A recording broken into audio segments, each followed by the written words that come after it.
اسماعیل صاحب، آج کل سوشل میڈیا پر معلومات کی بھرمار ہے۔ کوئی دین کے بارے میں بات کر رہا ہوتا ہے، کوئی تاریخ بیان کر رہا ہوتا ہے، کوئی کسی فلسفی، سائنسدان یا مفکر کا قول نقل کر رہا ہوتا ہے۔ عام آدمی کیسے فیصلہ کرے کہ کون سی بات درست ہے اور کون سی نہیں؟ یہی تو آج کے دور کا سب سے بڑا مسئلہ ہے۔ معلومات حاصل کرنا آسان ہو گیا ہے، لیکن صحیح معلومات تک پہنچنا مشکل ہو گیا ہے۔ اس لیے ہر پڑھی یا سنی ہوئی بات کو فوراً سچ مان لینا مناسب نہیں۔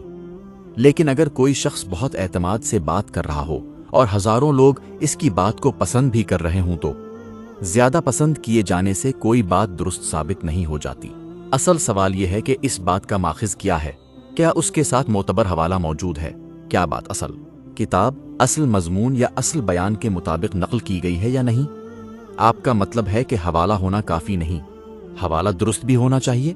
بالکل۔ بعض اوقات حوالہ تو دیا جاتا ہے، لیکن جب اصل ماخذ دیکھا جائے تو معلوم ہوتا ہے کہ بات کو سیاق و سباق سے ہٹا کر پیش کیا گیا ہے، یا چند الفاظ حذف کر دیے گئے ہیں، یا اپنی طرف سے کچھ اضافہ کر دیا گیا ہے۔ ایسی صورت میں سننے والا غلط نتیجہ اخذ کر سکتا ہے۔ اسی لیے صرف حوالہ دیکھ لینا کافی نہیں، بلکہ یہ بھی دیکھنا ضروری ہے کہ حوالہ صحیح ہے یا نہیں، اور بات اصل ماخذ میں اسی مفہوم کے ساتھ موجود بھی ہے یا نہیں۔ یہ مسئلہ صرف دینی معلومات میں ہے یا دنیاوی علوم میں بھی؟ دونوں میں ہے۔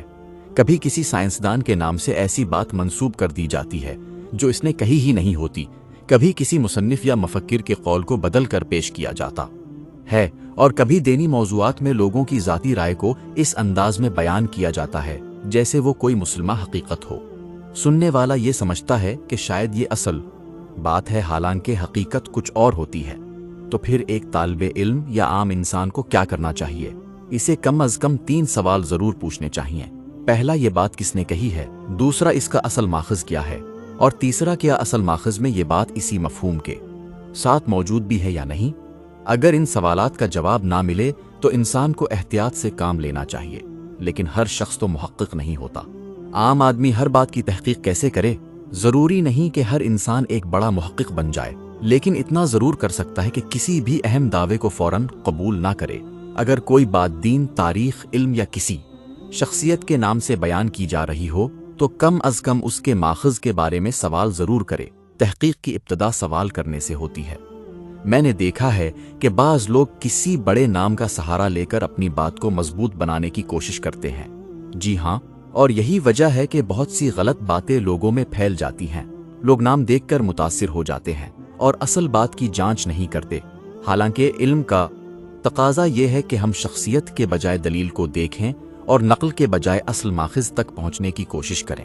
تو گویا سوشل میڈیا سے فائدہ ضرور اٹھایا جائے، لیکن آنکھیں بند کر کے ہر بات قبول نہ کی جائے۔ بالکل، سوشل میڈیا ایک ذریعہ ہے، معیار نہیں۔